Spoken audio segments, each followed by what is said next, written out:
나락 소식을 보면 불편한 마음이 듭니다. 꼭 이렇게 해야 할까 생각이 들죠. 방송 취소, 팬덤 손절, 대세 순식간에 나락, 활동 중단, 나란히 나락행, 연예계 피바람, 찍히면 끝난다, 한국의 나락 문화. 나락 소식을 전하는 헤드라인입니다. 언젠가부터 관심의 중심에 있는 사람이 나락으로 떨어지는 게 하나의 패턴이 되어버린 것 같습니다. 왜 그 사람이 사랑받을 수밖에 없는지, 어떤 점이 특별한지 칭송하는 언론은 한순간에 차가워집니다. 마치 어제까지 사랑하던 사람을 갑자기 나락으로 떠미는 것 같아요. 물론 사랑받던 사람이니 잘못을 덮어주자는 것은 아니지만 그 사람의 인격과 가치관 그리고 가족까지 비난하며 나락에 떨어뜨리는 것은 보기 불편합니다.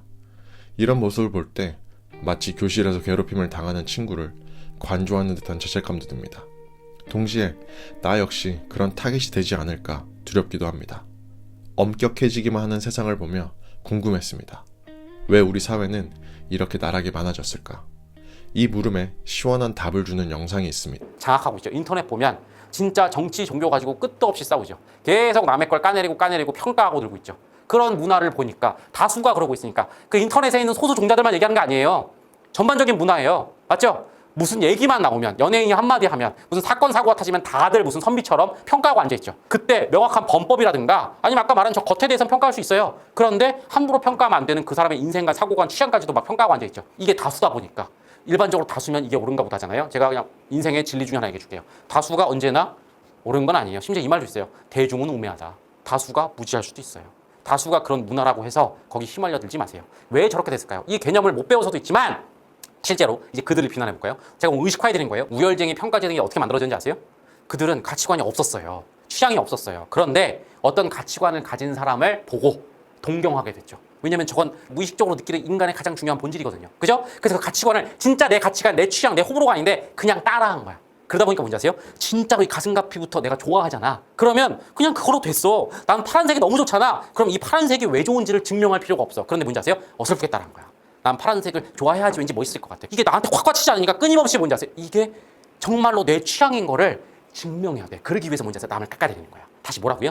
자기 가치관이 원래 없던 사람 또는 남의 가치관을 쉽게 따라했던 사람들이 이 평가쟁이, 우열쟁이로 변하는 경우가 되게 많아요. 그러니까 별로가 아닌 아주 그냥 하등한 껍데기만 있는 인간, 약간 라이프 코드는 삶의 의미를 잃은 사람들에게 지금 이 순간 충만하게 살자는 메시지를 전하는 채널입니다. 원본 영상 링크를 설명에 남겨놓았으니 관심 있는 분들은 전체 내용을 보시는 걸 추천드립니다. 영상에서 본 것처럼 라이브 코드는 평가쟁이를 이렇게 정의합니다. 자기 가치관 없이 남의 가치관을 빌려 사는 사람들. 그래서 다른 가치관을 가진 사람을 깎아내림으로써 자기 선택을 증명하려는 사람들. 그리고 조언합니다. 가치관 없이 텅 빈 사람들의 이야기니 휘둘리지 마세요.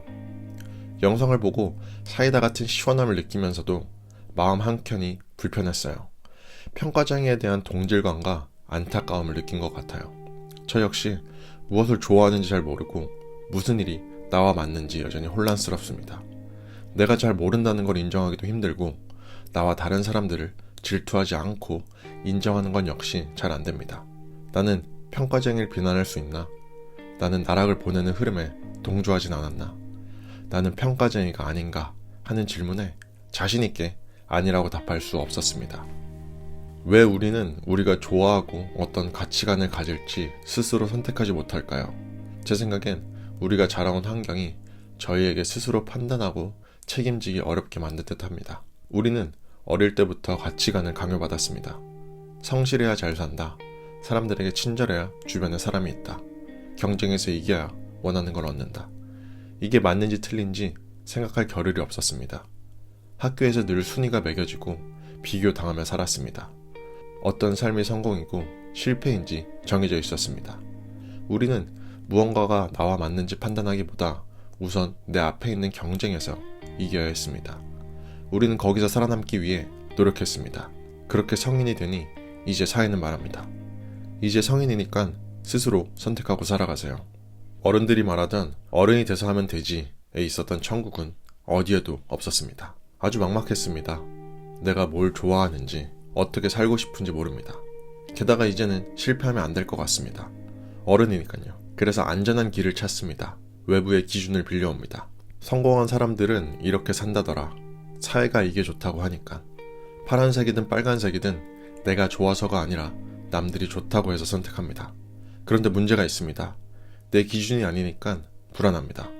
빨간색을 좋아하는 사람들을 보면 내 선택이 흔들립니다. 혹시 내가 잘못 선택한 거 아닐까? 이 불안을 견딜 수가 없습니다. 그래서 비난합니다. 빨간색은 별로야. 빨간색 좋아하는 사람은 이상해. 이렇게 해야 내 선택이 맞다고 믿을 수 있으니까요. 평가쟁이는 악인이 아닙니다. 화내고 분노한 것 말고는 어떻게 해야 할지 모르는 사람입니다. 자기 기준이 없으니까 비난으로 그 기준을 지키려는 노력입니다. 이건 일상에서도 흔히 봅니다. SNS에서 누가 자유롭게 사는 모습을 보면 불편합니다. 저거 다 가짜 아니야? 사람은 일을 하면서 살아야지. 친구가 다른 선택을 하면 비난합니다. 결혼 안 한다고? 나중에 후회할 거야. 회사 그만둔다고? 무책임하네. 왜 그럴까요? 그 친구의 선택이 내 선택을 흔들리게 하니까요. 나는 결혼했는데 저 친구는 안 하고도 행복해 보이네. 나는 회사를 다니는데 저 친구는 그만두고도 잘 사네. 내 선택이 맞다는 걸 증명하려면 저 친구가 실패해야 합니다. 그래서 비난합니다. 평가쟁이도 피해자입니다. 그들은 자기 가치관을 가질 기회를 얻지 못했습니다. 다름을 인정하는 방식도 배우지 못했습니다. 그런 사회가 아니었으니까요. 경쟁하고 비교당하고 평가받으며 살아야 했으니까요. 그들의 비난은 악의가 아닙니다. 나 좀 봐줘. 내 선택이 맞다고 말해줘. 왜곡된 형태의 도움 요청입니다.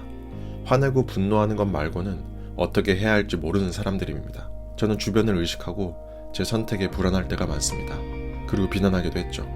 저 사람들은 뭘 모르네. 혹은 나락에 떨어진 모습을 보면서 저 사람도 나랑 다르지 않네 하며 위안하기도 했습니다. 제 선택에 확신이 없었기 때문입니다. 내 기준이 아니라 남의 기준으로 살고 있었기 때문입니다. 나락이 불편했던 이유는 사실 남의 문제가 아니라 내 문제였기 때문입니다. 저 멀리 있는 악플러들의 이야기가 아니라 바로 제 이야기였죠. 그리고 우리의 이야기일 수도 있습니다. 마지막으로 질문 하나 드리고 싶습니다. 혹시 최근에 이런 생각을 한 적 있나요? 누가 다른 선택을 하면 후회할 거야 생각했다. SNS에서 자유롭게 사는 사람들을 보면 불편했다. 저렇게 살아서 뭐가 행복하겠어 판단했다. 내 선택이 맞다는 확신이 없다. 하나라도 체크됐다면 그건 당신이 나쁜 사람이어서가 아닙니다. 우리 모두 그런 환경에서 자랐습니다. 다만 이제부터라도 멈춰서 물어봐 주세요. 이게 진짜 내 기준일까? 남의 기준으로 살고 있는 건 아닐까? 내가 진짜 원하는 게 뭘까? 이 질문이 불편할 수 있습니다. 오랫동안 외면해온 질문이니까요. 하지만 이 질문에 정직하게 답할 때 비로소 자유로워질 수 있습니다. 남의 선택에 흔들리지 않게 됩니다. 비난할 필요도 없어집니다. 남이 정한 완벽이 아니라 내가 정한 나다움으로 살아갈 수 있기를 바랍니다. 다음 영상에서 뵙겠습니다. 들어주셔서 감사합니다.